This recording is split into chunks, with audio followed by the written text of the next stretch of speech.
Assalamualaikum warahmatullahi wabarakatuh. Selamat datang di Kata Perempuan Podcast yang menjadi wadah bagi para perempuan untuk berbagi keilmuan, pengalaman, serta pandangan. Kata Perempuan berbagi cerita demi perubahan dunia nyata. Alhamdulillah, akhirnya kita hadir kembali, ya kan? Lihat dong, baru nggak sih? Kita tempatnya cakep banget kayak Jaya. Tampak pro kan? Sesuai tema kita. Ngepas banget. Tema apa ini? Tema kita Tetap tetap nomor 1 Palestina, ya. Tetap dengan kafie kita, terus dengan background para syahid, ya, syuhada, pejuang kemerdekaan Palestina. Seperti biasa, kita harus tetap mengingatkan, ya, kita harus tetap berjuang untuk kemerdekaan Palestina. Caranya gimana? Caranya, kalau kita mau membela Palestina, cukup dengan cara memboikot produk-produk Zionis. Betul, semuanya ya, kalau bisa ya, sebisa mungkin, semaksimal mungkin ya. Dan yang kedua, pastinya kita ini kan orang yang bersosial media, ya kan? Jadi tetap share informasi seputaran Palestina, ya kan? Perjuangan rakyat Palestina, dan juga share terus kekejaman Zionis Israel, ya kan? Oke, lanjut deh Fatina. Kita sesuai tamu, ya. Tema hari ini, podcast kita hari ini tentang Sayyidah Fatimah. Ya, karena ternyata kalau mau bahas Sayyidah Fatimah itu nggak bisa satu episode, karena terlalu banyak yang bisa kita pelajari ceritanya, ya. Sebelumnya kita di podcast Sayyidah Fatimah itu kita belajar dengan Ustazah Sukaina Sigaf. Nah, hari ini beda. Jadi ini beda kita juga. Ini ya. Kita juga lagi. Koleganya Kak Sukaina ya. Sekarang ini kita ketemu siapa nih ya? Assalamualaikum Kak Rofi. Waalaikumsalam. Alhamdulillah. Apa kabar Kak Rofi? Baik, alhamdulillah. Ya. Semoga semua sehat ya. Alhamdulillah sehat. Mungkin ini gak asing ya, Kak Rofi sudah pernah hadir di podcast kita sebelumnya ya, pas bulan Ramadan. Nah sekarang kita panggil lagi ya. Kalau orang berilmu jangan dibuang, jangan dihilangin, harus tetap ada di podcast kita. Benar. Jadi apa bahasannya tuh apa, Sakina? Kita hari ini tentang bahas Sayyidah Fatimah ya Kak Rofi ya. Kita tentang dari sisi psikologis kita, tentang dia dalam berumah tangga, dia mengayomi ayahnya. Jadi kita intinya itu adalah kita mau bahas Sayyidah Fatimah dari sisi pendidikan. Nah ini paling penting nih, karena ini hal yang paling diperlukan sekarang, ya enggak? Nah, kalau misalnya dengan Kak Sukaina itu kan belajar tentang background Sayyidah Fatimah, sejarahnya ya. Sekarang kita mau lebih khusus lagi, ya. Siap ya Kak Rofi ya? Oke, pertama apa Roy? Kita mau bahas dulu tentang masa kecilnya dulu kali ya, Sayyidah Fatimah. Bukan masa kecil yang gimana, tapi kita mau tahu bagaimana Sayyidah Fatimah itu belajar Islam dari ayahnya Rasulullah SAW. Bukan Kak Rofi.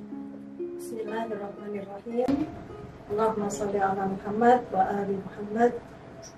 Bismillah ala Fatimah wa abiha wa ba'aliha wa baniha wa sallam. Terima kasih atas kesempatan yang diberikan kepada saya pada hari ini. Mudah-mudahan apa yang kita bahas pada hari ini bisa memberikan berkah buat kita semua. Baiklah, hari ini kita berbicara dengan sosok agung, sosok yang sangat mulia, sosok yang menjadi panutan wanita seluruh alam semesta, yaitu Sayyidah Fatimah Az-Zahra. Bagaimana beliau belajar agama dari ayahnya? Ini pertanyaan dari host yang luar biasa. Kalau kita perhatikan bahwa Sayyidah Fatimah itu hidup dalam rumah nubuwah, hidup dalam suasana hilir mudiknya para malaikat. Beliau langsung melihat sosok agung, sosok yang paling sempurna, yaitu Rasulullah. Rasulullah adalah manusia pilihan Allah, manusia yang menjadi rahmat bagi alam semesta. Semua tingkah lakunya, perkataannya, perbuatannya adalah contoh dari nilai-nilai Islam itu sendiri. Apa yang dikatakan Rasul adalah wahyu. Jadi semua yang dikatakan Rasul yang ditampilkan dalam perbuatannya semua adalah kebenaran, semua adalah kebaikan. Karena beliau adalah manusia sempurna. Beliau terjaga dari segala kesalahan dan dosa. Jadi Sayyidah Fatimah melihat langsung semua yang dilakukan oleh ayahnya. Kecintaan Rasulullah yang luar biasa kepada Sayyidah Fatimah, kecintaan Sayyidah Fatimah yang luar biasa kepada ayahnya, ini menjadikan sosok Az-Zahra hidup dengan penuh cahaya keagungan. Jadi kalau kita lihat keberhasilan satu pendidikan itu bisa dilihat dari sang pendidik, siapa yang dididik, dan suasana yang ada pada waktu itu. Kita lihat dari Rasulullah adalah manusia sempurna, manusia teragung. Dan yang dididik adalah putrinya sendiri, juga adalah manusia yang luar biasa, yang memang sudah dipersiapkan dari awal, benihnya itu sudah dipersiapkan sosok Sayyidah Fatimah itu. Kemudian rumah yang menjadi lingkungan belajarnya seperti apa? Rumah yang menjadi tempat hilir mudiknya para malaikat. Ini adalah suasana yang luar biasa dan akan menghasilkan sosok agung yang luar biasa. Jadi Sayyidah Fatimah itu menjadi sosok yang panutan manusia, panutan wanita seluruh alam semesta itu karena beliau memang dididik oleh manusia yang teragung, yaitu Rasulullah Shallallahu Alaihi Wasallam. Ya, ketika kita berbicara pendidikan itu dimulai dari dalam kandungan. Jadi ketika janin masih berada di dalam perut seorang ibu, itu seorang janin itu sudah merespon atau sudah merasakan apa yang dirasakan oleh orang tuanya. Makanya ketika seorang hamil itu kan kita harus rajin membaca Al-Quran, pengaruh ya, harus rajin membaca doa-doa, juga memakan makanan yang sehat dan lain sebagainya, karena itu semua berpengaruh kepada janin yang ada dalam kandungannya. Cara kita ini juga nggak Kak? Cara kita merespon situasi di luar juga pengaruh kan ke bayi? Betul sekali.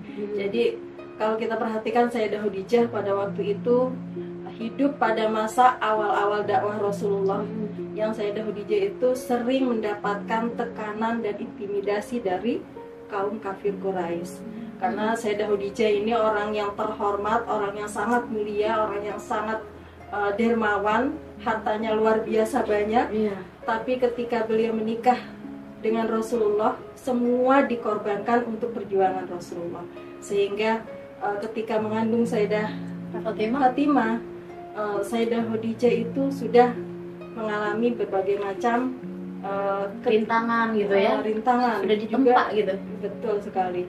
Nah, semua tantangan-tantangan itu beliau hadapi dengan penuh istiqomah, dengan penuh kekuatan mental yang luar biasa. Dan itu juga berkat bayi yang ada dalam kandungannya itu membawa kedamaian dalam diri Sayyidah Khadijah. Kenapa? Terkadang Sayyidah Fatimah yang masih berada dalam kandungan itu berbicara dengan ibunya. Oh iya. Makanya Sayyidah Fatimah itu mendapat gelar Al-Muhadithah. Al-Muhadithah ini adalah orang yang berbicara ketika masih berada dalam kandungan. Jadi kalau Nabi Isa kita lihat itu bayi bisa berbicara, tapi Sayyidah Fatimah di dalam ketika masih dalam kandungan sudah berbicara dengan ibunya. Masya Allah. Jadi pelipur laranya Sayyidah Khadijah gitu. Betul, ya. Betul sekali. Nah, kemudian ketika sudah dilahirkan, Sayyidah Fatimah juga tetap berada dalam suasana yang luar biasa. Kita bayangkan suasana rumah kenabian. Rasulullah yang menjadi seorang ayah, Sayyidah Khadijah yang menjadi seorang ibu. Mereka adalah figur-figur manusia sempurna, manusia yang luar biasa. Nah, maksum ya, manusia maksum.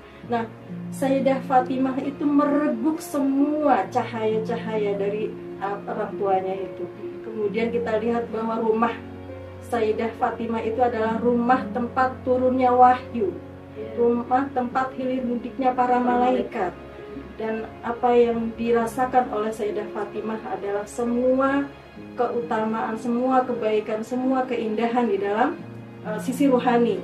Walaupun tantangan-tantangan dari kaum kafir Quraisy yang sangat luar biasa tidak menggoyahkan istiqomahan mereka, tidak menggoyahkan kesempurnaan nilai insaniyah mereka. Jadi pendidikan iman Islamnya itu ya dimulai dari sejak kandungan ya, Jadi bukan hanya sekedar tentang akhlak atau apapun itu, tantangan yang di luar juga ikut mendidik, ya kan? Zaman dulu tuh udah ada. Jadi ceritanya anak dari kita hamil harus diajak ngomong. Itu kan orang-orang sekarang kan Ya, kita ngajak ilmu ini ngomong baru- kan. Nah, Ilmu ini kayak baru kita ketahui Ya. sekarang ya, dari dulu juga. tapi Sayyidah Fatimah dia punya ceritanya lain. punya kemampuan Dia sendiri, yang beda. ngajak ngomong ibunya Ya, kan luar orang biasa. orang pilihan ya, orang Ya. suci, jadi beda. Cuman kita juga sebagai ibu di zaman sekarang ya memang bisa menerapkan. Psikolog juga banyak mengatakan Nah, kan, pentingnya juga anak ya, kadang kita pendidikan ajak itu ngomong. kalau sudah keluar dari janin, dari perut kita justru terlambat, ya kan? Pendidikan itu justru dimulai dari hamil ya, seperti Sayyidah Fatimah tadi. Jadi mentalnya udah di tempat ya dari sejak kandungan. Itu tadi cerita tentang Sayyidah Fatimah, pendidikan dari ayahnya ya. Jadi pastinya ini madrasah nubuah ya nggak? Semua dipelajari, semua diajarkan tanpa mengajari mungkin ya, secara otomatis kan enggak? Ya, otomatis karena Sayyidah Fatimah melihat langsung turunannya malaikat, ya kan? Bagaimana wahyu itu turun. Nah, Jadi Sayyidah Fatimah itu belajar berbagai macam hal dari Rasulullah. Dari semacam dari segi ibadah, dari segi keilmuan, dari segi sosial, politik, kemudian juga apalagi pelajaran-pelajaran agama itu sudah luar biasa. Mereka Sayyidah Fatimah pelajari dari Rasulullah. Dari Rasulullah, mulai akidah dan lain sebagainya sudah. Sayyidah Fatimah belajar berbagai ilmu dari Rasulullah, dari mulai ilmu akidah, tauhid, dan juga ilmu tentang sosial, politik dan lain sebagainya. Itu dari hasil interaksi Rasulullah dalam kehidupan sehari-hari. Kalau kita perhatikan dalam perjalanan hidupnya Sayyidah Fatimah, ketika masih kecil Sayyidah Fatimah itu sudah ikut bersama Rasulullah berdakwah. Jadi segala hal yang dilakukan oleh Rasulullah itu diperhatikan. Itu menjadi pelajaran buat Sayyidah Fatimah. Dari mulai pelajaran tauhid, pelajaran akhlak, pelajaran tentang ibadah, tentang sosial, politik dan lain sebagainya, itu sudah setiap hari beliau pelajari dalam interaksi bersama ayahnya dalam kehidupan.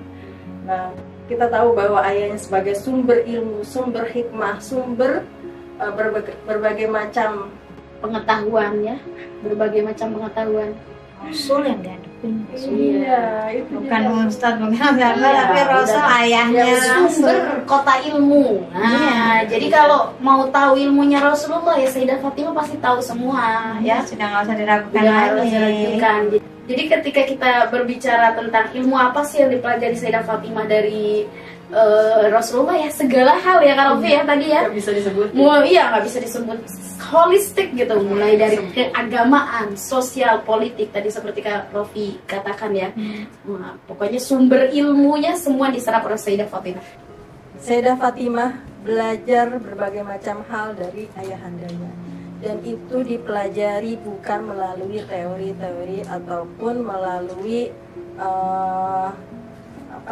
forum-forum tertentu, tapi yang dilakukan oleh Sayyidah Fatimah adalah memperhatikan apa yang dilakukan oleh ayahnya, apa yang dikatakan oleh ayahnya, apa yang diperbuat ayahnya, semua beliau perhatikan. Karena apapun yang keluar dari Rasulullah itu adalah wahyu. Apapun yang keluar dari Rasulullah adalah pelajaran-pelajaran berharga. Tidak ada hal yang sia-sia sama sekali. Nah, itu dia pelajari melalui interaksi dalam kehidupan sehari-hari. Sungguh luar biasa. Jadi setiap saat, setiap waktu beliau belajar tentang kehidupan, belajar tentang segala macam hal yang itu dapat memberikan pendidikan dalam diri Sayyidah Fatimah. Ada satu kisah tentang Rasulullah bersama Sayyidah Fatimah yang waktu itu Sayyidah Fatimah hendak beranjak untuk tidur. Baiklah, karena kisah ini adalah riwayat dan saya khawatir kalau riwayat ini tidak sempurna ya penyampaiannya, Saya akan bacakan. Malam itu putri mungil Rasulullah sedang merapikan tempat tidurnya. Ayahandanya mendekatinya dan bersabda, sayangku, sebaiknya engkau tidak tidur sebelum melakukan 4 perkara. Apa itu? Yang pertama adalah menghatamkan Al-Quran. Yang kedua, menjadikan para nabi sebagai pemberi syafaatmu. Yang ketiga, kaum mukmin ridho terhadapmu. Yang keempat, melakukan haji dan umroh. Putri yang cerdas ini bertanya-tanya, bagaimana mungkin melakukan 4 perkara itu dapat dalam waktu yang sangat singkat. Nah, kemudian Rasulullah bersabda, putriku belahan jiwaku, apabila engkau membaca surat Qul huwallahu ahad sebanyak 3 kali, nilainya sama dengan menghatamkan Al-Quran. Apabila engkau membaca sholawat untukku dan para nabi sebelumku, maka kami akan memberikan syafaat kepadamu. Apabila engkau membaca istighfar dan memohonkan ampun untuk seluruh kaum mukmin, maka mereka semua akan merasa senang dan ridho kepadamu. Dan apabila engkau membaca 4 tasbih, subhanallah walhamdulillah wala ilaha illallah wallahu akbar, maka sama seperti engkau menunaikan haji dan umrah. Fatimah tersenyum. 4 perkara itu sebelum tidur dia lakukan dengan senang hati. Inilah hadiah besar yang diberikan Rasulullah kepada putri. Oh, Masya Jadi Allah. Rasulullah itu menghadiahkan sesuatu itu hadiah yang bersifat ruhani.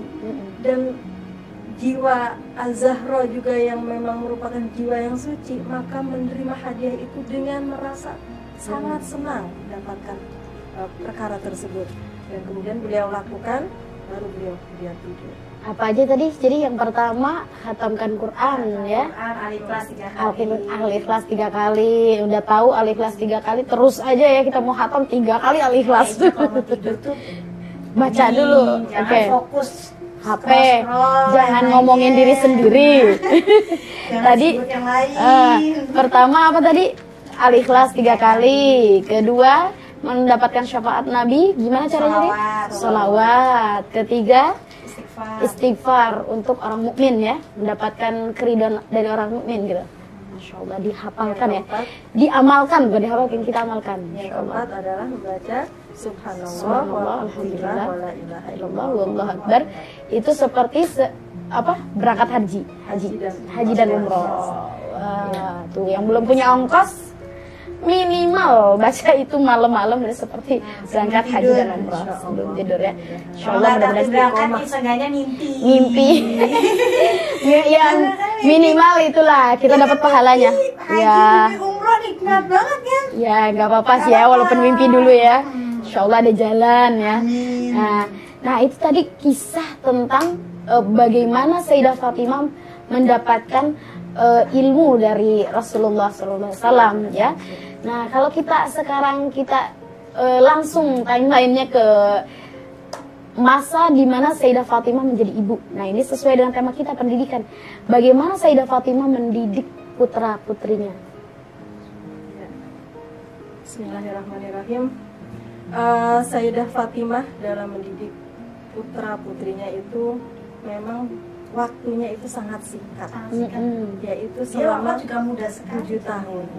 Selama 7 tahun beliau mendidik putra-putrinya. Karena ketika Sayyidah Fatimah wafat, Imam Hasan itu berumur 7 tahun. Kemudian Imam Husain berumur 6 tahun. Sayyidah Zainab berusia 4 tahun dan Ummu Kulsum berusia 2 tahun. Allah, masih kecil semua ya? Masih kecil-kecil semua. Tapi dalam jangka waktu 7 tahun itu, Sayyidah Fatimah sudah menanamkan pondasi yang sangat kokoh dalam jiwa anak-anaknya. Karena dalam proses masa hamil dan lain sebagainya itu mungkin benar-benar optimal ya kalau mereka itu. Karena mereka tidak ada penghalang bagi mereka untuk menerima pendidikan sedikit pun, karena mereka adalah manusia sempurna, manusia suci. Jadi kalau kita kan banyak penghalangnya nih, hati yang hasad lah, inilah itulah. Tapi kalau mereka adalah manusia suci yang bebas dari semua perbuatan-perbuatan yang tercela ya. Mereka terjaga dari semua kesalahan. Nah, ketika masih anak-anak masih berusia 3-7 tahun itu, Sayyidah Fatimah meluapkan rasa cintanya yang luar biasa kepada putranya, dan mereka betul-betul mereguk kecintaan ibunya itu secara sempurna. Jadi karena ada pendapat mengatakan bahwa ketika seorang anak itu kekurangan cinta ketika masa kecilnya, itu berakibat buruk di masa remajanya, masa dewasanya. Banyak kenakalan-kenakalan remaja yang terjadi itu ketika mereka itu tidak mendapatkan kasih sayang cukup dari orang tuanya. Nah, jadi pada masa golden age itu betul-betul golden age. Golden age. Itu betul-betul Sayyidah Fatimah meluapkan rasa cintanya kepada putra-putranya, dan mereka dipenuhi semua kebutuhan secara fisiknya, secara akalnya, secara keagamaannya, semua sudah terpenuhi. Ketika ada satu kisah yang saat itu Salman melewati rumah Sayyidah Fatimah, kemudian melihat Sayyidah Fatimah sedang menggiling gandum dan Imam Husain kecil sedang menangis.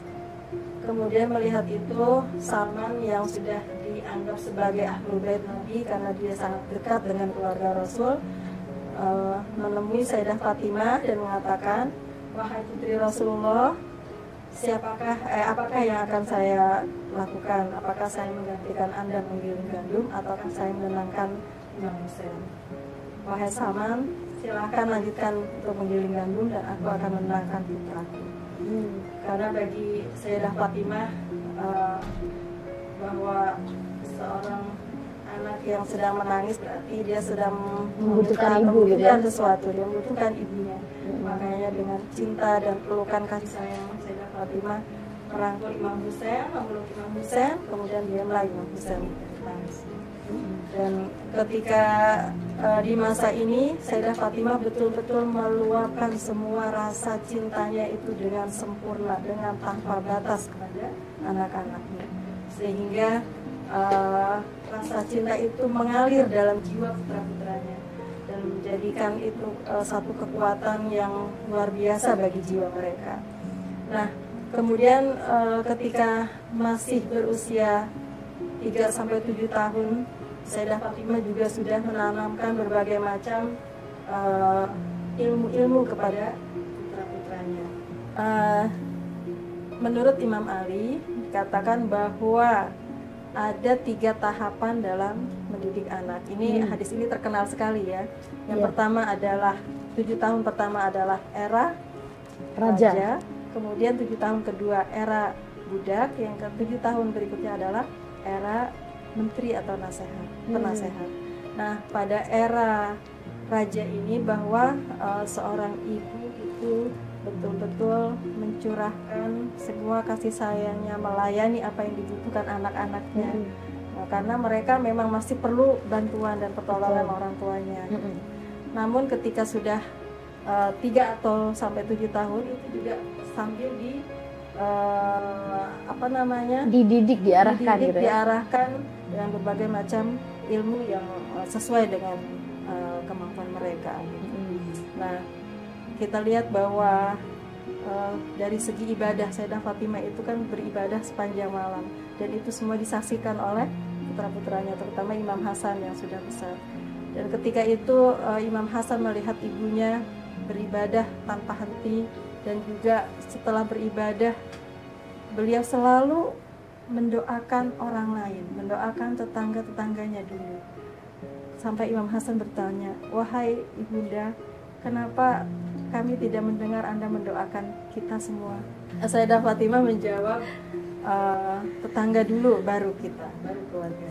Nah, dengan begitu Sayyidah Fatimah menanamkan bahwa kepedulian kita kepada orang lain itu lebih diutamakan dibandingkan dirinya sendiri. Kalau dalam istilah lain mungkin ithar ya, yaitu melakukan ithar, yaitu mengutamakan orang lain ketimbang dirinya. Nah, kemudian bahwa Sayyidah Fatimah juga mendidik anak-anaknya ketika dalam permainan. Misalnya saat itu Imam Hasan membuat satu gambar, juga Imam Husain membuat satu gambar. Kemudian mereka berdua menghadap ibunya, wahai ibu, mana gambar yang lebih baik? Kan gitu. Pasti setiap anak kan ingin dinilai kan oleh ibunya. Nah ini penting nih. Nah, kemudian cara Sayyidah Fatimah bagaimana agar mereka sama-sama merasa senang? Nah, kemudian Sayyidah Fatimah mengatakan, wahai putraku, lihatlah siapa yang mengambil Sayyidah Fatimah waktu itu sedang pegang tasbih dan tasbihnya dilepas. Kemudian siapa yang mengambil lebih banyak dialah yang terbaik gitu. Kemudian karena jumlah tasbih Sayyidah Fatimah itu ganjil, jadi malaikat Jibril membelah tasbih itu menjadi Genap. Ya yang satunya itu yang ganjil itu dibelah menjadi 2 sehingga masing-masing Sama banyak. Sama banyaknya. Nah, mereka jadi semua senang, tidak ada yang merasa Lebih unggul. lebih unggul. Jadi begitulah cara Sayyidah Fatimah dalam mendidik anak-anaknya. Kemudian ketika mereka bermain pun Sayyidah Fatimah sering mengumandangkan syair-syair kepada putra-putranya.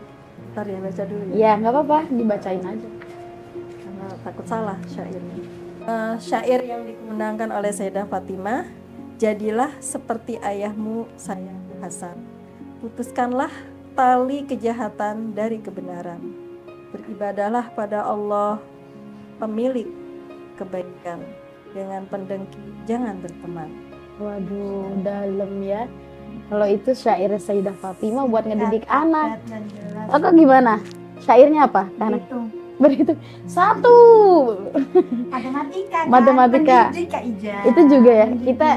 Kita emak-emak kolonial ya. Jadi nggak ada tadi kalau Kak Rofi bilang ada masa 7 tahun masa raja ya kan. 2 masa budak, anak tuh dididik ya dari dididik untuk mengikuti aturan, mungkin begitu kan Kak? Betul. Dan di masa 7 tahun kemudian itu dijadikan sebagai menteri, gitu kan? Ya, Teman, bisa diajak diskusi. Kau ngikutin nggak sih? Kata-kata Imam Ali. Apa? Gimana? Apa budak semua? Masanya budak semua. Bahaya. Dari kapan masa rajanya? Lagi bayi. Lagi bayi dong masa raja. Enggak ya, jangan ditiru. Jadi Jangan ditiru, 3 ya. tahap ya, seperti Imam Ali tadi mengatakan ya. 7 tahun pertama adalah raja. Jangan dibalik-balik. Ini kita kebalik orang sekarang. Kita budak semua. Masih mending budak semua. Ada yang dibalik, lagi kecil dijadikan Iya, budak, benar. besar karena dia nggak berani sama anaknya, dijadikan raja anaknya. Akhirnya apa? Ya mendidik. Nggak mendidik dengan baik, ya kan? Jadi jangan dibolak-balik ya Kak. Tapi kalau Sayyidah Fatimah tadi kan cuma 7 tahun masa mendidik anaknya. Tercukupi dengan apa sistem itu atau memang beda sistem aja Sayyidah Fatimah berarti kan? Ya, jadi Sayyidah Fatimah memang mendidik anak-anak itu selama 7 tahun ya. Jadi masa awal-awal itu betul-betul beliau meluapkan cintanya. Kemudian ketika beliau sudah anak-anak itu sudah bermain dan lain sebagainya, itu sudah diiringi dengan berbagai macam pendidikan dan pengetahuan. Ya, misalnya seperti tadi ketika bermain dikumandangkan syair supaya apa? Supaya anak itu tumbuh harapannya, tumbuh cita-citanya seperti ayahnya gitu. Dan jangan sampai berteman dengan apa tadi? Jangan berteman dengan pendengki atau pendengki jauhilah kan gitu. Jadi dengan begitu kan menanamkan sifat-sifat mulia, menanamkan sifat-sifat yang agung, yang luar biasa. Nah, kemudian Sayyidah Fatimah juga sering mengajak anak-anaknya berbagi gitu, memberikan sesuatu kepada tetangganya. Bahkan ada yang paling penting dari pendidikan Sayyidah Fatimah ini, ketika Sayyidah Fatimah mengetuk pintu tetangga-tetangganya untuk mengingatkan mereka tentang wilayah Imam Ali. Mungkin ini belum banyak yang belum tahu ya ceritanya. Jadi pada waktu itu ketika Imam Hasan, Imam Husain masih kecil, Sayyidah Fatimah itu datang ke rumah tetangga-tetangganya di kota Madinah, mengetuk satu persatu pintu rumah itu dan mengingatkan tentang apa? Tentang wilayah Imam Ali, tentang kepemimpinan Imam Ali. ini belajar bersikap tentang kebenaran maksudnya begitu ya. Ini kan cerita kebenaran, menunjukkan kebenaran gitu ya. Iya betul. Jadi bagaimana Sayyidah Fatimah itu menanamkan tentang kepemimpinan, pentingnya wilayah, pentingnya kepemimpinan dalam kehidupan umat Islam. Dan juga ini nggak sih mengingatkan tentang kebenaran nggak sih, yang benar dikatakan benar. Betul. Ya kan, untuk mengingatkan orang kan banyak yang lupa tuh ceritanya. Iya, Imam betul. Ali itu pemimpin setelah Rasulullah gitu kan. Iya. Jadi mereka kan waktu masih pada masa Gadirkum mereka banyak yang membaiat Imam Ali. Tapi ketika Rasul wafat mereka melupakan semua itu, seakan-akan mereka tidak tahu. Nah, kemudian Sayyidah Fatimah mengingatkan kembali dengan cara mendatangi tetangganya satu persatu dengan membawa anak-anaknya. Kenapa membawa anak-anaknya? Karena Sayyidah Fatimah itu ingin menanamkan bahwa kecintaan kepada wilayah Amirul Mukminin, kepada Imam Ali itu merupakan satu asas agama yang harus diketahui, yang harus diyakini bagi setiap umat manusia, bagi umat Islam khususnya. Jadi banyak ya pelajarannya banyak ya. Sayyidah Fatimah tuh holistik gitu ya, ngajarin anaknya tuh bukan sekadar tentang lemah lembut berkasih sayang aja, tapi cerita tentang akhlak. Yang singkat, belajar dapat semua. Betul, padat gitu ya. Tadi kita sudah sampai bahwa Sayyidah Fatimah mengetuk pintu rumah tetangganya untuk mengingatkan kewilayahan Imam Ali, kepemimpinan Imam Ali. Kemudian suatu ketika suatu ketika Imam Ali datang dan bertemu Sayyidah Fatimah, kemudian Sayyidah Fatimah menceritakan tentang pelajaran yang disampaikan di masjid, pelajaran yang disampaikan oleh Rasulullah di masjid. Imam Ali bertanya, loh, wahai putri Rasulullah, Anda mendapat dari siapa pelajaran tersebut? Wahai Amirul Mukminin, aku tadi menyuruh putraku Hasan untuk datang ke masjid, dan dia datang ke masjid, kemudian mendengarkan. Aku menanya, ya, Imam Hasan itu mendengarkan ceramahnya Rasulullah, ceramahnya kakeknya. Kemudian Sayyidah Fatimah menanyakan, wahai Hasan putraku sayang, apa yang kau dengar tadi di masjid, ceramah tentang apa? Jelaskanlah oleh Imam Hasan bahwa tadi Rasulullah menyampaikan tentang hal-hal tentang keilmuan. Ini nggak dibahas ya, apa isinya ya? Apa isinya. Jadi intinya dengan begitu Sayyidah Fatimah menanamkan kepada anak-anaknya pentingnya ilmu. Ya. Walaupun Imam Hasan masih kecil, itu pentingnya ilmu, sehingga dengan begitu anak jadi terbiasa untuk mencari ilmu dan untuk mendapatkan. Padahal Imam Hasan waktu itu masih kecil banget ya, 7 tahun. Saat itu mungkin di bawah 7 tahun ya. 7 tahun. Tapi ya, bisa menceritakan kembali, itu kan pembiasaan ya kan. Ya. Kayak orang di Gaza, lihat aja. Lingkungan tuh mempengaruhi, ya enggak?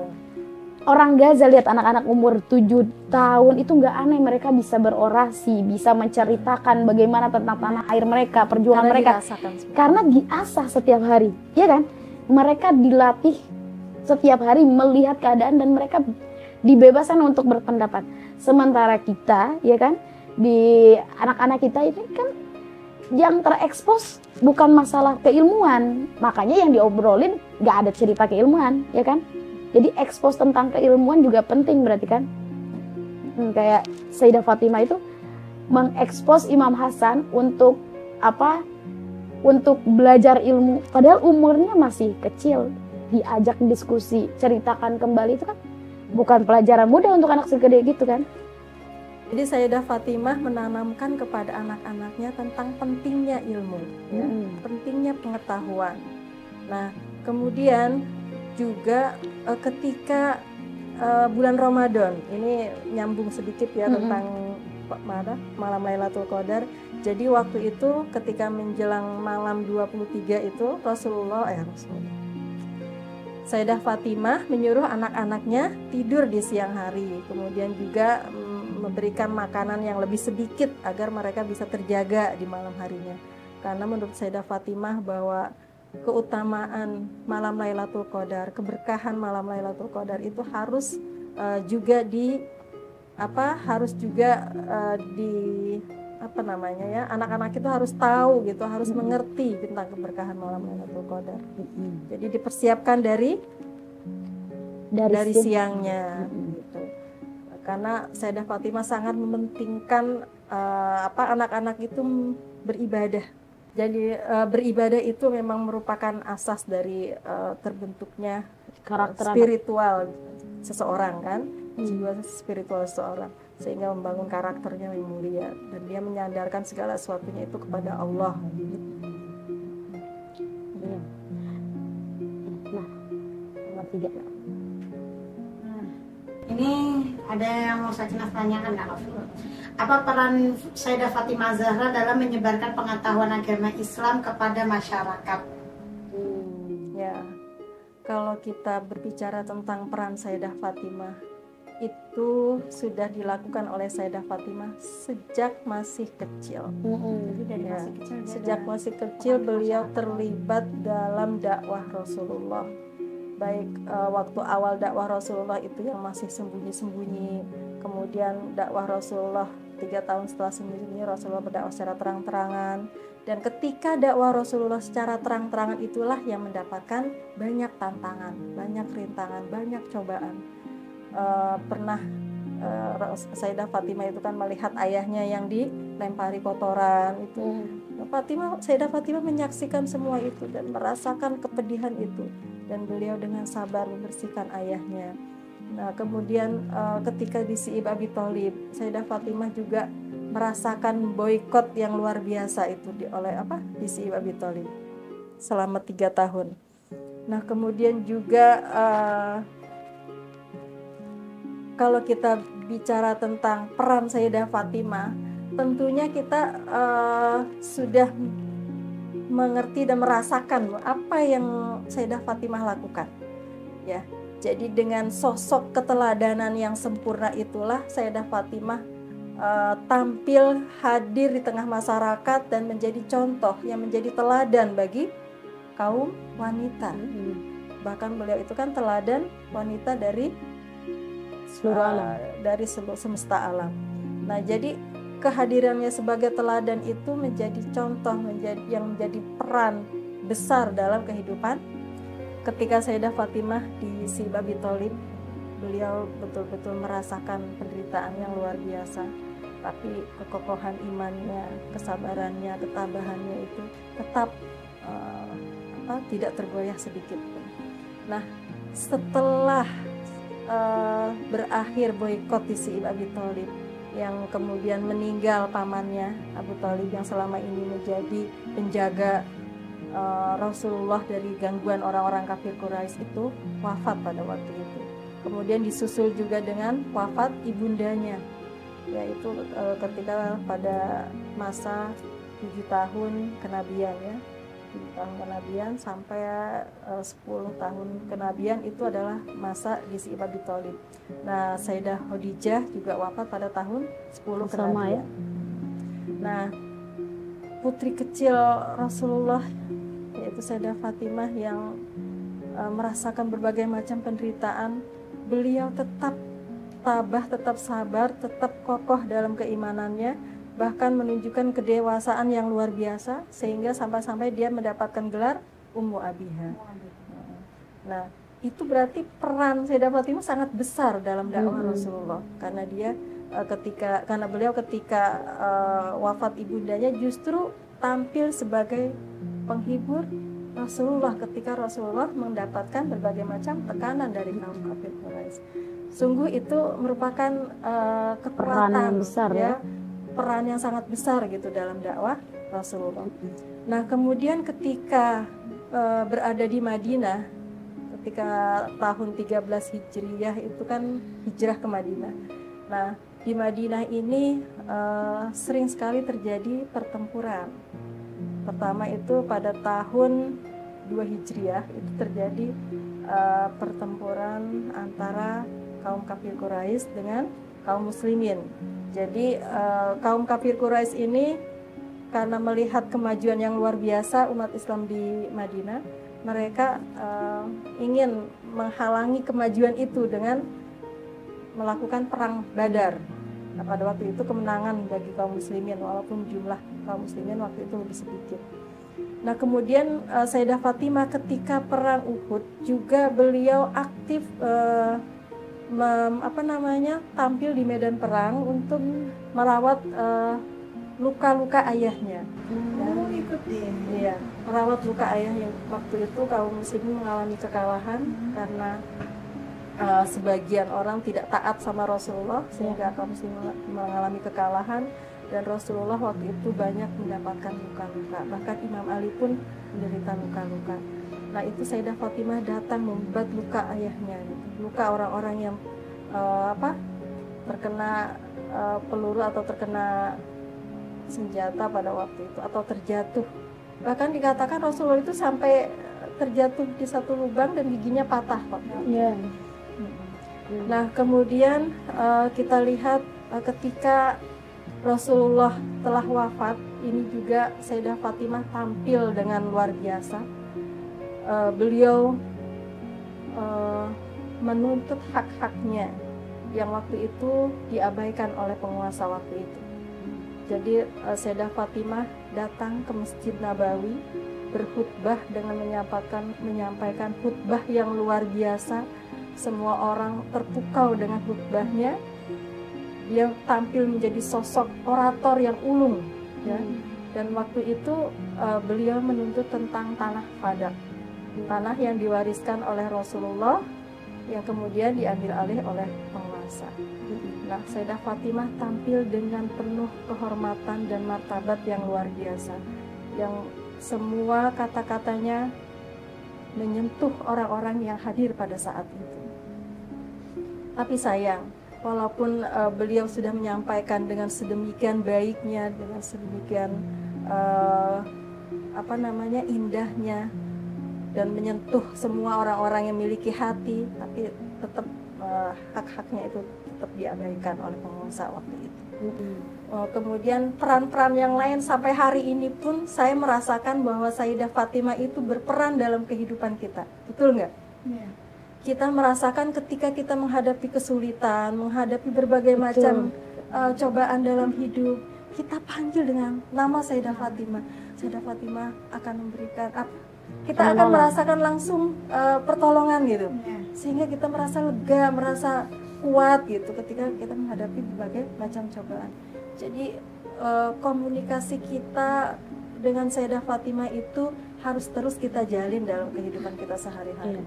Karena beliau itu bukan hanya ketika masih hidup memberikan peran terhadap masyarakat, terhadap dakwah saat itu, tapi saat ini pun Sayyidah Fatimah memberikan peran yang luar biasa. Karena ketika kita memperingati hari kelahiran Sayyidah Fatimah, kita mengingat Sayyidah Fatimah bagaimana perjuangannya. Kemudian ketika syahadahnya Sayyidah Fatimah, kita pun mengingat bagaimana penderitaan yang dialami oleh Sayyidah Fatimah dalam dakwah Rasulullah, dalam dakwah agama ini. Dengan begitu kita menjalin hubungan dengan beliau. Dan ketika kita juga membaca doa ziarah untuk Sayyidah Fatimah, itu sangat penting untuk memberikan motivasi bagi diri kita untuk tetap kuat dalam menjalani kehidupan ini dan tetap bersemangat, ya. Sehingga rasa optimis itu harus terus kita kita terus bangun, ya. Kita pupuk dengan cara membangun koneksi dengan Sayyidah Fatimah. Betul, gitu, ya. Ya. Karena sesungguhnya masih orang yang beriman itu hidup, kan, Kak? Ya. Orang maksum atau orang-orang yang mulia ini, mereka walaupun sudah tiada, tapi mereka tetap hidup. Tetap hidup dalam jiwa-jiwa kita. Kalau kita memberikan salam juga, mereka bisa menjawab salam kita. Makanya kita sering baca doa ziarah, itu kan kita mengucapkan salam kepada mereka.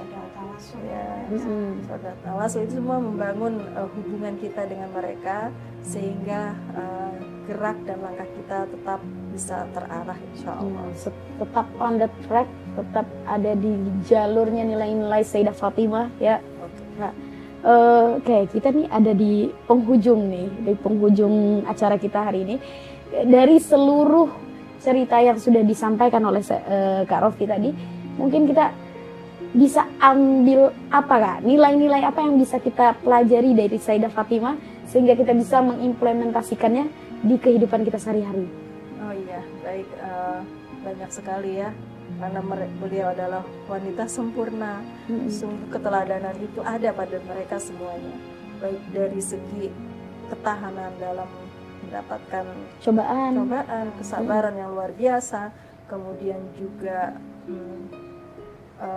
karakter semua hal ya, semua banyak hal ya, dari mulai kesabaran dalam menghadapi ujian ya, kemudian juga keberanian. Sayyidah Fatimah adalah sosok yang sangat berani dalam membela kebenaran dan menuntut hak-hak yang terzalimi.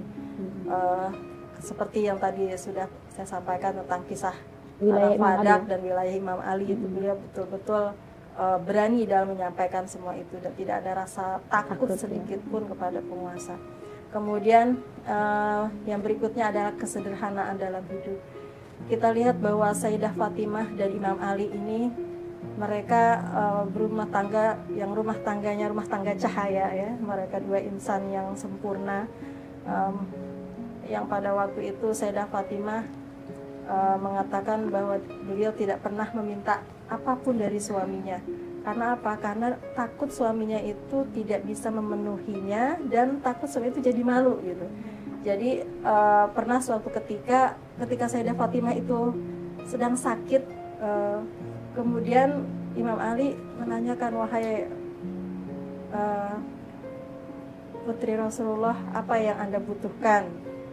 Nah kemudian Sayyidah Fatimah enggan menjawab gitu, karena beliau tidak mau minta apapun. Sampai akhirnya Imam Ali bersumpah atas nama Sayyidah Fatimah, demi hak Sayyidah Fatimah, coba katakan apa yang kau inginkan. Kemudian Sayyidah Fatimah mengatakan bahwa saya membutuhkan buah delima. Akhirnya Imam Ali keluar rumah dan mencari buah delima. Yang saat itu yang memiliki buah delima itu seorang Yahudi. Nah kemudian datanglah Imam Ali ke rumah Sam'un namanya, dan Imam Ali meminta buah delima kepada Sam'un. Tapi Sam'un mengatakan sudah tidak ada, semuanya sudah dijual. Nah, kemudian dengan Imam Ali itu kan tahu apa yang ada di rumah itu gitu, dan secara batinnya. Nah, kemudian wahai Sam'un, coba cari lagi, mungkin masih ada yang tersisa. Wahai Amirul Mukminin, sudah tidak ada. Tapi kemudian tiba-tiba istrinya datang dan membawakan sebuah delima. Wahai suamiku, aku menyimpan buah delima ini untukku. Aku menyembunyikannya darimu. Nah, akhirnya buah itu diberikan kepada Imam Ali. Dan Imam Ali pun membeli buah delima itu. Nah, kemudian Imam Ali pulang dari situ. Kemudian ketika di perjalanan pulang, Imam Ali sayup-sayup mendengar seorang yang sedang merintih kesakitan. Aduh. Ternyata ada seorang yang papa, yang miskin, yang sedang sakit, tidak ada yang merawatnya. Akhirnya dengan naluri Imam Ali yang luar biasa, wahai Pak Tua, apa yang kau rasakan? Saya ingin sekali bertemu dengan Amirul Mukminin. Pasti Amirul Mukminin akan memenuhi semua yang saya inginkan, kata dia. Wahai Pak Tua, apa yang kau butuhkan? Akhirnya aku membutuhkan satu buah delima, kata orang tua itu. Kemudian Imam Ali memberikan buah delima itu kepada orang tua itu. Kemudian Imam Ali berniat separuhnya untuk Sayyidah Fatimah. Sam'un mengatakan, wahai Amirul Mukminin, seandainya semua itu diberikan kepada saya, maka saya akan lebih baik. Nah kemudian Imam Ali pun berharap bahwa Allah akan berikan jalan lain untuk Sayyidah Fatimah. Kemudian dia berikan sisa delima itu kepada orang tua tadi. Nah kemudian setelah itu Imam Ali baru pulang ke rumah. Ketika sampai di rumah, Imam Ali bingung. Mau nyampe ini Kemudian gimana? beliau melihat dari celah-celah rumahnya, ternyata Sayyidah Fatimah sedang duduk dan di hadapannya ada buah Buah-buahan delima. banyak. Oh. Kemudian Imam Ali masuklah ke rumah, mengetuk pintu dan mengucapkan salam. Kemudian melihat hal tersebut, Imam Ali sangat senang, sangat puas gitu. Ternyata Allah telah memberikan buah delima dari surga kepada Sayyidah Fatimah. Jadi waktu itu Sayyidah Fatimah bertanya, wahai suamiku, lama sekali engkau pergi. Ini oleh-oleh darimu sudah disampaikan kepada kami. Nah, kemudian dengan begitu akhirnya Sayyidah Fatimah makan buah delima. Alhamdulillah. Nah, itu sebetulnya ini sudah ditutup kisahnya ya, tapi ini lupa tadi disampaikan. Jadi saya sampaikan karena kisah yang luar biasa. Ini penting soalnya ini belajar keikhlasan ya Kak. Iya kan, belajar keikhlasan, pengorbanan. Sebetulnya Imam Ali itu berjanji mau siap-siap mau kasih delima, tapi ternyata ada orang yang lebih penting. Maksudnya kan orang kelaparan ya. Jadi Imam Ali mendahulukan yang penting ya, yaitu orang yang kelaparan. Tapi Allah balas karena Imam Ali ikhlas gitu ya, beramal memberikan orang fakir tadi ya. Akhirnya dibalas dengan buah yang lebih baik lagi, ya, buah dari surga. Ya, itu kesederhanaan Sayyidah Fatimah, jadi tidak pernah meminta apapun kepada suaminya, tapi karena suaminya waktu itu memaksa sampai bersumpah, akhirnya Sayyidah Fatimah meminta, dan alhamdulillah Allah memberikan apa yang diinginkan oleh Sayyidah Fatimah langsung dari surga. Nah, jadi tadi sudah berapa ya tentang hikmah-hikmah yang kita ambil, walaupun sedikit ya, kita tidak bisa mengambil semuanya karena memang terlalu banyak pelajaran yang dapat kita ambil. Cuman kita mengambil beberapa hikmah saja dari yang kita pelajari tadi, dari mulai kesabaran, keberanian, kesederhanaan, dan apalagi ketetapan dan keteguhannya dalam iman. Mungkin itu aja yang bisa kita sampaikan. Selanjutnya silakan. Itu dari kisah yang tadi delima tadi ya, ini untuk suami istri bagus nih. Yang perempuan ya, istri, jangan banyak menuntut. Tapi yang laki-laki peka. Jangan mentang-mentang istri. Enggak, bukan curhat ya. Alhamdulillah suamiku gitu. Tapi minimal ya itu, suami tuh cek istri itu butuh apa. Kayak Imam Ali. Ya, jadi ketika istri gak menuntut, cek istrinya butuh apa. Iya enggak? Jangan enak gitu ya. Ini maaf ya, bukan lagi ngomel-ngomel. Tapi iya, kalau alhamdulillah suami dapat istri yang nggak banyak nuntut, itu surga banget ya buat suami. Tapi suami juga peka, ya enggak? Iya, dan saling melengkapi ya. Saling melengkapi dalam rumah tangga ini ya. Yang perempuan ingat Sayyidah Fatimah, nggak banyak tuntutan. Apalagi ya, yang perempuan juga belajar dari kisah Sayyidah Fatimah. Jangan banyak nuntut. Iya, sederhana. Lihat kemampuan suami, ya enggak? Takutnya memberatkan, tapi ingat suami juga peka. Bener gak sih? Ya itu tuh dari sepanjang itu yang dikencengin, di highlight itu enggak sih? Dari awal ya Kak ya, dari pendidikan anak tadi, bagaimana Sayyidah Fatimah mendidik putra-putrinya ya, tadi di 7 tahun pertama yang full ya, ada kasih sayang, ada pendidikan tauhid segala rupa ya kan. Nah, kalau kita berkaca dari nasihatnya Imam Ali, ada 3 pendidikan tiga tahap pendidikan dalam Islam ya untuk putra-putri kita. Pertama apa? Sakinah. 7 tahun pertama itu adalah pendidikan era raja. Tahu kan raja yaitu anak dikasih sayang, dengan lemah lembut, ya enggak? Seperti raja kita ngayomi. Kemudian tahap kedua, 7 tahun kedua budak. Ya kan, ya gimana budak itu ya diatur gitu ya. Jangan sampai kita diatur. Iya, kita yang punya budak ini ya kita atur gimana dia bisa bersikap dengan baik, ya kan, dididik, dikasih ilmu yang banyak gitu ya, yang disesuaikan dengan kebutuhannya. Kemudian di tahap ketiga, di 7 tahun selanjutnya dijadiin sebagai teman menteri, diajak diskusi, ya kan. Ini jangan dibolak-balik tadi ya. Di masa kecil kita kasih pendidikan kolonial. Ya, yang kayak tadi berhitung mulu tiap hari, nggak pakai ngomong dengan kasih sayang anak masih kecil gitu ya.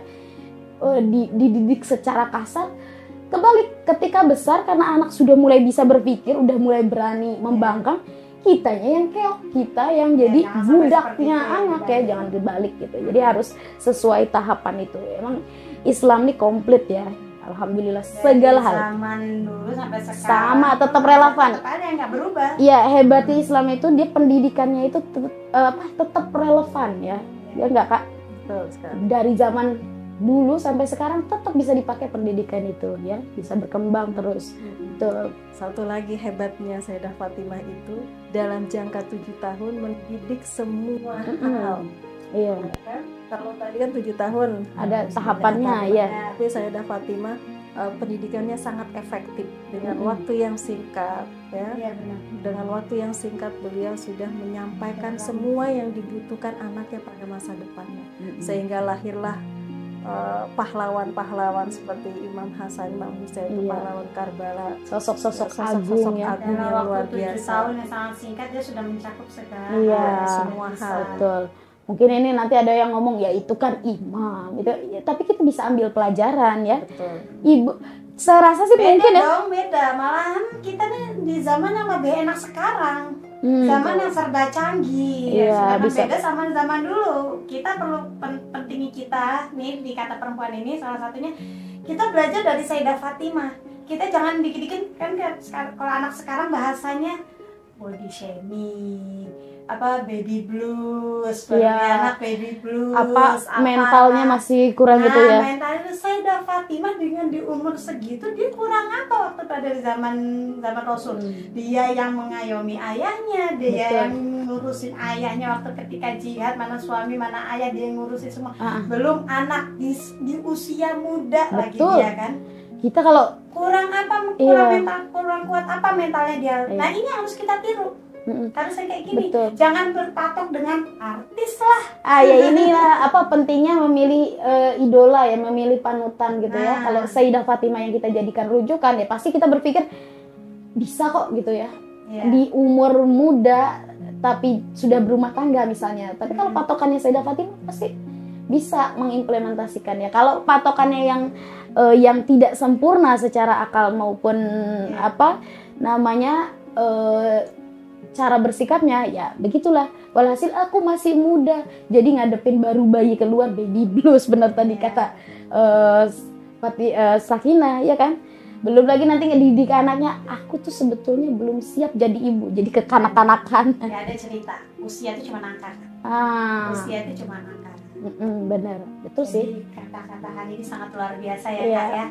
Tentang Sayyidah Fatimah ini kayaknya perlu kita lanjut lagi ya. Insya Allah Insya nanti Allah di ada pembahasan timeline. terlalu banyak ya Kak Rofia kalau Terlalu bahas Sayyidah Fatimah ya. Jadi banyak aspeknya ya. Mau cerita keberanian sendiri kita bahas itu bisa 1 jam Benar. sendiri ya kan. Pendidikan anak ini 1 jam bisa. Benar. Tambah keberanian yang cerita bagaimana menunjukkan kebenaran, mengatakan kebenaran adalah kebenaran, itu bisa 1 jam sendiri. Wah pokoknya banyak ya. Insya Allah nanti di lain waktu kita akan bahas tentang Sayyidah Fatimah lagi ya. Selanjutnya. Dan juga bakalan bahas tentang tokoh lain mungkin ya. Ya, Insya Allah. Insya Allah. Mudah-mudahan.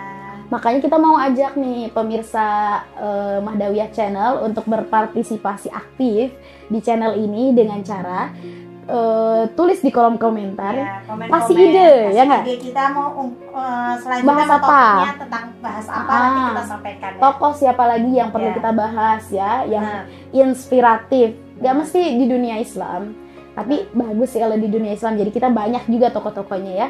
Ya. Pokoknya komen terus. Jangan lupa dukung channel ini dengan cara subscribe, share ke banyak orang ya. Like, comment, subscribe. Subscribe jangan lupa ya. Oke kita tutup Sakinah, udah lumayan ya, udah panjang lebar. Terima kasih untuk hari ini Kak Rofi, Syukuran, penyampaian Kak sangatnya Rofi. luar biasa. Mudah-mudahan Salah-salahnya. Oh sama-sama. Manusia nggak ada yang sempurna kok Kak Rofi. Kita Mohon juga maaf. banyak kurangnya kok Kak. Iya, Kita banyak mohon kurangnya. maaf jika ada Jangan bilang candaannya. manusia nggak ada yang sempurna. Ada, kecuali ya Maksudnya maksumin kita. kita manusia biasa ya pasti ada Kita kesalahan. manusia. Jadi kita minta maaf, mohon Ya. maaf sebelumnya jika ada salah-salah kata Ya, ya salah-salah dalam kata. penyampaian materi atau candaan-candaannya kayak Ya. tadi ya itu biar intermezzo Jangan aja. seriusin Oh iya, aja. iya. Oke, cukup untuk hari ini. Kita insya Allah kita bertemu di podcast selanjutnya. Assalamualaikum warahmatullahi warahmatullahi wabarakatuh. Assalamualaikum.